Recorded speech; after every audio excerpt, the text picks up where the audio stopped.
Hello students, good morning. तो students, अभी तक हमने क्या क्या सीखा, याद है ना आपको?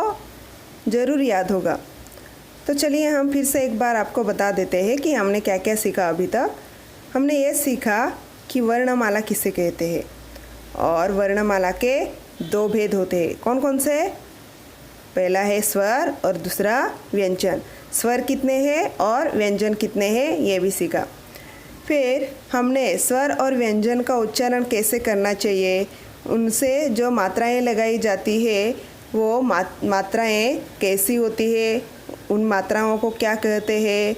फिर हमने ये देखा कि अनुस्वार और विसर्ग कब कहाँ लगाना चाहिए, ये देखा।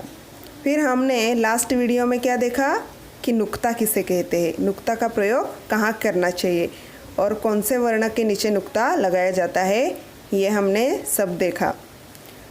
स्टूडेंट्स, हमने अभी तक जो जो सीखा है उसका आप बहुत प्रैक्टिस करते रहना, क्योंकि आगे जाके आपको लिखने में और वाचन करने में, मतलब रीड करने में आपको कोई प्रॉब्लम नहीं होगी। तो स्टूडेंट्स, आज से हम टेक्स्ट बुक में से लेसन्स और पोएम देखने वाले हैं। स्टूडेंट्स, एक बात आपको मैं बता दूं कि आज से हम टेक्स्ट बुक में से पढ़ाई करने वाले हैं। तो ये जो वीडियो आपको हिंदी का वीडियो आएगा, तब आपको वीडियो देखते समय टेक्स्ट बुक लेके बैठना है। तो चलिए सबसे पहले हम 7वीं हिंदी टेक्स्ट बुक का फ्रंट पेज देखते हैं। चलो आप अपना टेक्स्ट बुक सामने रखो। तो आपको इस पेज पे क्या क्या दिखाई दे रहा है? कुछ बच्चे दिखाई दे रहे हैं, कुछ पंछी और प्राणी दिखाई दे रहे हैं, और सब कुछ बच्चे ऑनलाइन स्टडी कर रहे हैं, कुछ बच्चे हैं जो बाकी सब्जेक्ट के पढ़ाई कर रहे हैं। प्राणी और पक्षी भी ऐसे ही नहीं बैठे हुए हैं, वो भी पढ़ाई कर रहे हैं। तो हमें भी उनका आदर्श लेके हमें भी पूरे तन मन के साथ पढ़ाई करनी पड़ेगी। तो स्टूडेंट्स, चलिए हम सबसे पहले अनुक्रमणिका है उसका परिचय करवा देते हैं कि फर्स्ट सेमेस्टर में और सेकंड सेमेस्टर में कितने पोएम्स और चैप्टर रहेंगे। तो देखो, अनुक्रमणिका का पेज निकालो आप लोग और देखो, पहली इकाई और दूसरी इकाई दिखाई दे रही है। तो हमें दूसरी इकाई नहीं देखनी है, हमें इस सेमेस्टर में सिर्फ पहली इकाई देखनी है। पहली इकाई में देखो, क्रमांक दिया हुआ है, पाठ का नाम दिया हुआ है, पृष्ठ क्रमांक दिया हुआ है, मतलब पेज नंबर। तो चलो यहाँ पे पहली इकाई में टोटल 1 से लेके 8 चैप्टर है और उनमें पोएम भी इंक्लूड है। और 1 से लेके 8 तक इनमें से ही आपको फर्स्ट सेमेस्टर के एग्ज़ाम में पूरा पोर्शन रहेगा। तो आज हम यहाँ पे सबसे पहला जो चैप्टर है वाचन मेला, एक्चुअली ये लेसन नहीं है, ये एक चित्र वर्णन है और वो चित्र वर्णन का हमें ऑब्जर्वेशन करना है और हमें सामने क्या क्या दिखाई दे रहा है वो बोलना है और लिखना भी है। तो सबसे पहले हम वाचन मेला देखते हैं। तो टेक्स्ट बुक ओपन करो और पेज नंबर 1 ओपन करो। उनमें से पहला चैप्टर हम देखने वाले हैं वाचन मेला। यहाँ पे क्या लिखाई दे रहा है? सबसे ऊपर देखो, पहली इकाई देखो, समझो और बताओ। ये वाचन मेला है और ये एक चित्र वर्णन है। तो स्टूडेंट्स, वाचन मेला देखने से पहले मैं हमारे जीवन में वाचन का क्या महत्व होता है ये मैं बता दूं। आपको याद है 15 अक्टूबर, ये 15 अक्टूबर को हम वाचन प्रेरणा दिन मनाते हैं। क्यों मनाते हैं? क्योंकि हमारे पूर्व राष्ट्रपति डॉक्टर APJ अब्दुल कलाम को श्रद्धांजलि अर्पित करने के लिए। क्यों श्रद्धांजलि अर्पित करते हैं? क्योंकि उनको पढ़ना और लिखना बहुत पसंद था। तो उनको ये लगता था कि आजकल के बच्चे भी उनकी तरह पढ़े लिखे और वाचन का महत्व समझ सके। तो स्टूडेंट्स, बार बार पुस्तकों के वाचन से हमारा ज्ञान बढ़ता है। हमें सही और गलत अच्छा और बुरे की पहचान होने लगती है। और इस चित्र वर्णन का भी यही उद्देश्य है कि आप लोग भी पढ़ाई में ज़्यादा से ज़्यादा ध्यान दें, क्योंकि पुस्तकें मनुष्य की सबसे अच्छे साथी होते हैं। वह हर कदम में हमें ज्ञान देते हैं, साथ देते हैं, इसलिए हमें ज़्यादा से ज़्यादा वाचन करना चाहिए। तो चलिए हम अभी इस मेले में बहुत सारे हमें चित्र दिखाई दे रहे हैं, उनका वर्णन करना है। हम जो वर्णन करने वाले हैं वो आप ध्यान से सुनो और घर में भी आपको देख देख के ऐसे ही प्रैक्टिस करनी है, कैसे कि आपको क्या दिखाई दे रहा है चित्र में, और आपके पेरेंट्स के सामने जो जो चित्र में दिखाई दे रहा है वो उनको बताना है। तो इस चित्र को ध्यान से देखो, ये एक वाचन मेले का चित्र है और इस चित्र में बहुत सारी पुस्तकें दिखाई दे रही है। तो हमें एक एक करके देखना है, ध्यान से देखना है, निरीक्षण करना है आपको। हाँ, देखो एक बहुत बड़ा ऐसा खुला परिसर है और इस परिसर में मेला लगा हुआ है।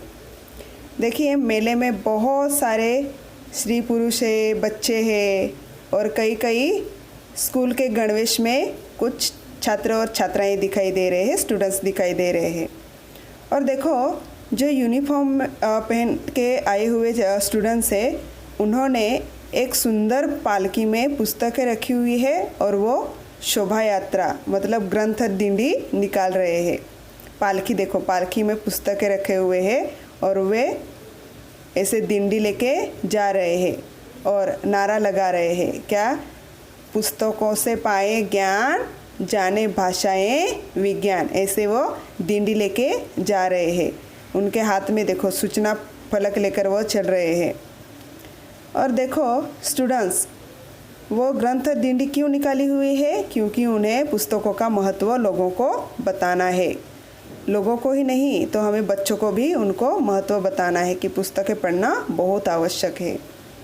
और देखो उनके नीचे वहाँ पे हमें एक सूचना फलक दिखाई दे रहा है। उस सूचना फलक में क्या लिखा है कि पुस्तकें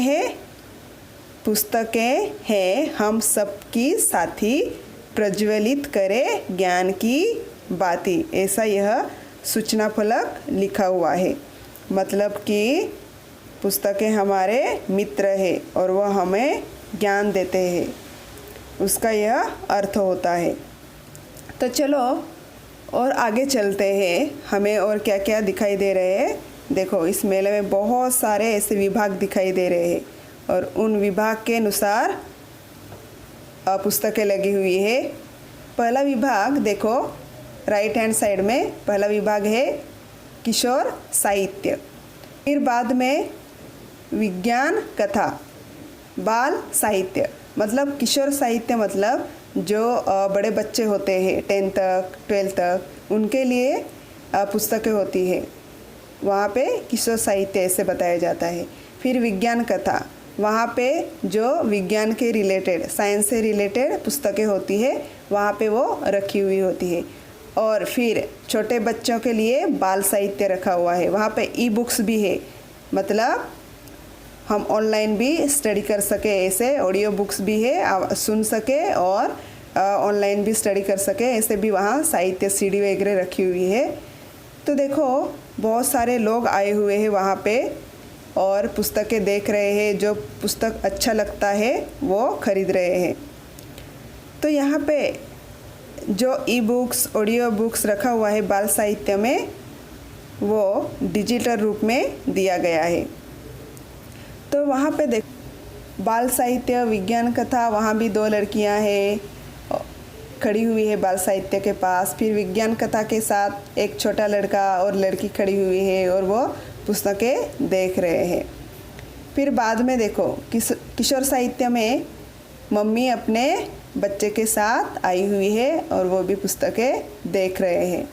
फिर बाद में किशोर साहित्य के आगे देखो 2 लड़कियां और 2 लड़के वो बुक अपना दिख रहे हैं और मतलब रीड करके वो पुस्तक खरीदना चाहते हैं। और बाद में आपको सबसे लास्ट में देखो वहाँ पे दूर में बहुत सारे लोग वहाँ पे पुस्तकें खरीदने आए हुए हैं।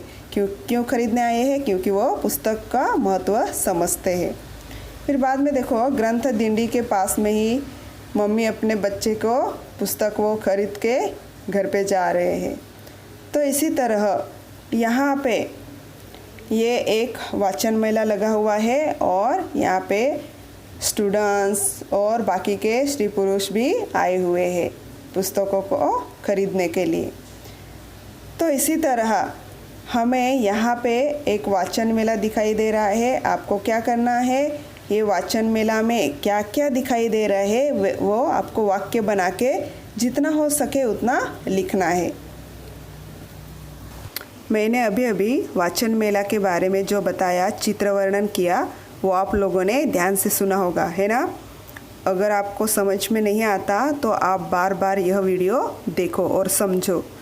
तो स्टूडेंट्स, अभी हमने वाचन मेला में जो चित्र वर्णन किया उस पर आधारित हम कुछ प्रश्न दे रहे हैं आपको। तो आंसर आपको खुद को लिखना पड़ेगा। आंसर कैसे लिखेंगे आपको खाली चित्र का वर्णन करना है और आंसर लिखना है। और ये आंसर और क्वेश्चन आपको नोटबुक में 2-2 बार लिखना है। तो स्टूडेंट्स, आज के वीडियो में बस इतना ही। अगले वीडियो में हम नेक्स्ट चैप्टर सिखाएंगे। तब तक के लिए धन्यवाद। Thank you so much.